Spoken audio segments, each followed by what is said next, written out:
कहानी शुरू होती है और हम भड़वा बैंगन नाम के एक बूढ़े आदमी को देखते हैं जो हमें अपनी कहानी सुनाता है। वो बताता है कि जब वो बचपन में अपने भाई के साथ खेलने जाया करता था तो उसकी माँ उसे अपना बनाया हुआ लंगोट पहनाकर भेजती थी, जिसको पहनने से उसके टट्टों की जाती थी और इसी वजह से वो अपनी माँ से भी हमेशा नाराज रहता था। भड़वा बैंगन जब 12 साल का था तो उसे नाई की दुकान पर जाना बहुत पसंद था। अब आप लोग सोच रहे होंगे कि शायद इस बच्चे को अपने बाल कटवाने का बहुत शौक होगा, लेकिन ऐसा नहीं है। उस दुकान पर चूचीबाई नाम की एक औरत काम करती थी जिसकी चूचियां बहुत बड़ी बड़ी थी। चूचीबाई शादीशुदा नहीं थी, लेकिन शहर के सभी मर्दों के साथ उसके नाजायज संबंध थे। भड़वा बैंगन जब चूचीबाई से अपने बाल कटवाने जाता तो उसके शरीर की खुशबू को सूंघकर भड़वा बैंगन का छोटा चेतन खड़े होकर सलामी देने लगता। अब इसके बाद से भड़वा बैंगन दिन रात सिर्फ चूचीबाई के बारे में ही सोचने लगा और वो उसके प्यार में इस कदर पागल हो गया कि उसे किसी दूसरी चीज का होश ही नहीं होता था। फिर एक दिन जब भड़वा बैंगन के बाप ने उससे पूछा कि वो बड़ा होकर क्या करना चाहता है, तो वो कहता है कि मैं एक हेयर ड्रेसर से शादी करना चाहता हूँ,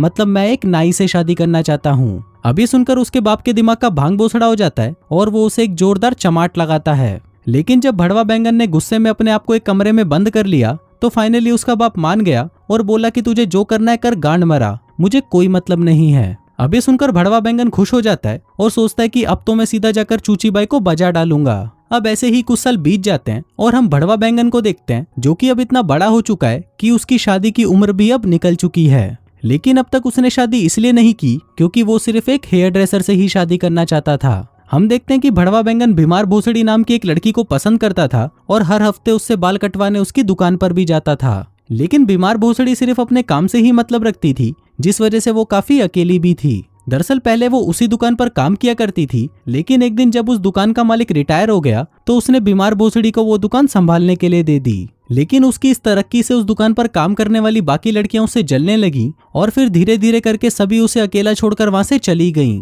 जिसके बाद बीमार भोसड़ी को अकेले ही वो दुकान चलानी पड़ी। हम देखते हैं कि भड़वा बैंगन की दोस्ती बीमार भोसड़ी से तब हुई जब वो अपनी लाइफ में पूरी तरह अकेली हो चुकी थी। भड़वा बैंगन बीमार भोसड़ी से दिलो जान से प्यार करता था, लेकिन बीमार भोसड़ी उसे सिर्फ अपना एक अच्छा दोस्त समझती थी। एक दिन भड़वा बैंगन को याद आता है कि बचपन में उसके बाप ने उससे कहा था कि इंसान को कभी भी हार नहीं माननी चाहिए। जिसके बाद वो बीमार भोसड़ी के पीछे एक भूखे नंगे भेड़िए की तरह पड़ जाता है और उसे अपनी दिल की बात बताने के लिए उसके पास जाता है। भड़वा बैंगन जब उसके हाथों से अपने बाल कटवा रहा था तभी उसके शरीर से आने वाली खुशबू से उसे उसके बचपन के प्यार चूचीबाई की याद आ जाती है।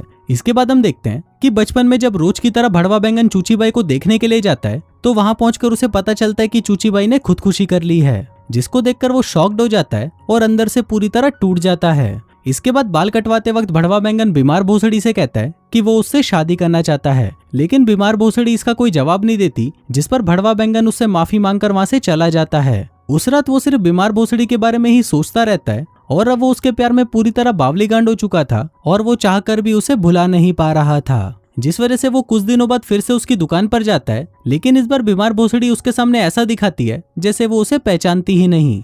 फिर बाल कटवाने के बाद भड़वा बैंगन वहां से जाने लगता है, लेकिन तभी बीमार भोसड़ी उसे रोककर कहती है कि उस दिन जो तुमने मुझसे शादी की बात की थी मैं उससे काफी इम्प्रेस्ड हूँ और मैं भी तुमसे शादी करना चाहती हूँ। अभी सुनकर भड़वा बैंगन बहुत खुश हो जाता है क्योंकि उसका बचपन का सपना जो कि एक हेयर ड्रेसर से शादी करने का था अब फाइनली पूरा होने जा रहा था।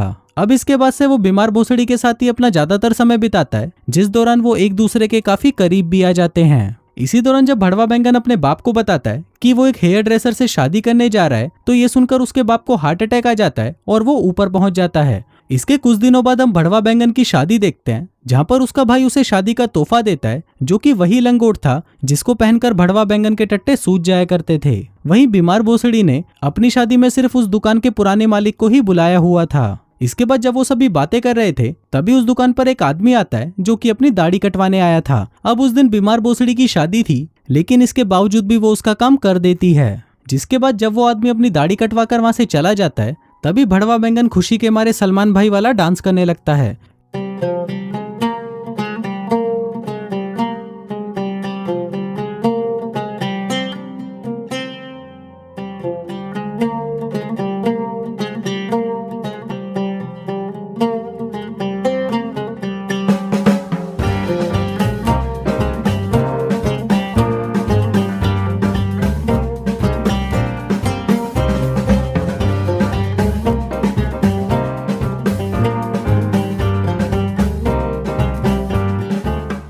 इसके बाद वो दोनों एक छोटे से हनीमून पर जाते हैं और हनीमून से वापस आने के बाद वो दोनों अपना ज्यादातर समय उसी सैलून के अंदर एक साथ बिताते हैं। फिर एक दिन उनकी दुकान पर एक आदमी हड़बड़ाते हुए आता है और बीमार भोसड़ी को जल्दी से जल्दी उसके बाल काटने को कहता है। फिर कुछ देर बाद उसके पीछे पीछे वहां पर उसकी वाइफ भी आ जाती है और उसके मुंह पर एक जोरदार चमाट मारकर वहां से चली जाती है। फिर उसकी वाइफ के जाने के बाद वो आदमी बीमार भोसड़ी से कहता है कि उसकी वाइफ बहुत अच्छी है और उसके 3 बच्चों के साथ साथ वो उसके घर को भी बहुत अच्छे से संभालती है। अब कुछ देर तक अपनी वाइफ की तारीफें करने के बाद वो आदमी भी वहां से चला जाता है। अब इतने ही टाइम में वो दोनों भी समझ जाते हैं कि शादी के बाद पति पत्नी को क्या क्या झेलना पड़ता है। लेकिन अभी तो इन दोनों का प्यार नया नया था, तो ये दोनों दिन रात एक दूसरे के साथ घचाघच करके ही अपना मनोरंजन किया करते थे। फिर एक दिन सैलून के अंदर एक औरत अपने बच्चे को लेकर आती है जो कि वहां पर आने से डर रहा था। वहीं बीमार भोसड़ी उसे संभालने की कोशिश करती है लेकिन वो उसे संभाल नहीं पाती। लेकिन तभी भड़वा बैंगन उस बच्चे के सामने अपना सलमान भाई वाला डांस करने लग जाता है।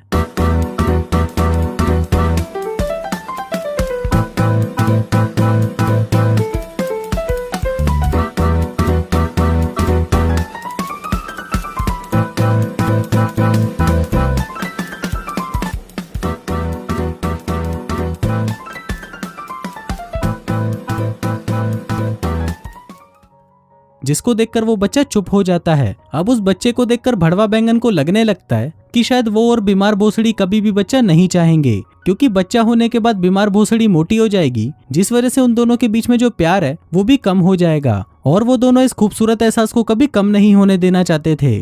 अब ऐसे ही घचाघच करते हुए उन दोनों को साथ में 10 साल बीत जाते हैं और हम देखते हैं कि भड़वा बैंगन बीमार भोसड़ी से अभी भी उतना ही प्यार करता है जितना वो उससे शादी से पहले करता था। वहीं बीमार भोसड़ी जब भी कस्टमर के बाल काटती थी तभी मौका मिलने पर भड़वा बैंगन उसकी कच्छी उतारकर उसकी हूत में अपना हाथ डाला करता था। हम देखते हैं कि इन 10 सालों में उन दोनों के बीच में सिर्फ एक ही बार झगड़ा हुआ था, लेकिन वो दोनों एक दूसरे से माफी मांगकर सब कुछ ठीक कर लेते हैं। इसके बाद एक दिन सैलून में वो दोनों दबाकर घचाघच करते हैं, जिसके बाद बीमार भोसड़ी उसे कहती है कि हम दोनों के बीच में जो प्यार है वो अब हमारे मरने के बाद ही खत्म होगा। फिर एक दिन जब वो दोनों दुकान पर थे तभी वहां पर वही आदमी आता है जिसको उसकी वाइफ ने कई सालों पहले थप्पड़ मारा था। इसके बाद वो बीमार भोसड़ी को बताता है कि उसकी और उसकी वाइफ के बीच अब तलाक हो चुका है और साथ ही वो ये भी बताता है कि अब वो अपने बच्चों का ध्यान नहीं रख पा रहा है और उसकी माँ के जाने के बाद वो बच्चे अब अनाथ हो चुके हैं। फिर अगले दिन बीमार भोसड़ी भड़वा बैंगन के साथ अपने पुराने मालिक से मिलने जाती है जो कि अब एक वृद्धाश्रम में रहता है। इसके बाद वो बूढ़ा बताता है कि बाहर की दुनिया इस वृद्धाश्रम से तो बहुत बेहतर है,